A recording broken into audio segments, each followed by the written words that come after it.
Welcoming Dr. Kathryn Huff, Assistant Secretary, Office of Nuclear Energy, Department of Energy in the United States of America. Welcome to Abu Dhabi. Let's talk about nuclear energy. How do you see it? Is it gaining more momentum now? Yeah, absolutely. I think nuclear is in a place where new technologies are at the commercializable stage, and we're seeing a lot of interest at the intersection of energy resilience and energy security and climate concerns. If you combine those two things, nuclear energy has a real role to play in solving both challenges. So we're seeing a lot of momentum across the world. Lots of different regions are interested in expanding their nuclear capacity. But nuclear now is costly and it takes a long time. Do you see the small modular reactors as like a plan B or solution for the energy problems? Yeah, absolutely. The concept of modularity that drove this decreasing in size and increase in modularity for small modular reactor technology was incentivized by these challenges with construction. By making the construction process more modular, it should allow these nuclear reactors to be built more like airplanes than airports, right? Built on a sort of single unit, repetitive, nth of a kind basis, rather than building the first plant every time as a custom build on site. And moving from that stick-built construction style to more modular assembly on site is going to make a real difference in terms of timeline predictability and cost predictability.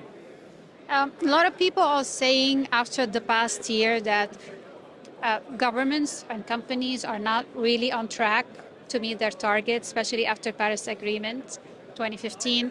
How do you see that going on, especially with all the changes and the challenges rising? And how do you see COP28 being like, or offering at least the solutions? What can be expected from COP28 as well? Well, as we take this global stock take, it's going to become clear how close we're getting to our targets, and I think it won't be a surprise that it is a really aggressive set of targets, and we're going to need to move faster and faster in order to meet them.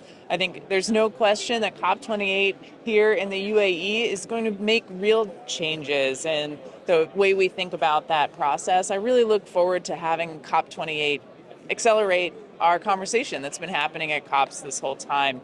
I think we're really well positioned to have a pragmatic discussion about what's possible and how to accelerate it. How difficult is it to meet the sustainability targets and decarbonizing, targets, and yet keeping the economy growing?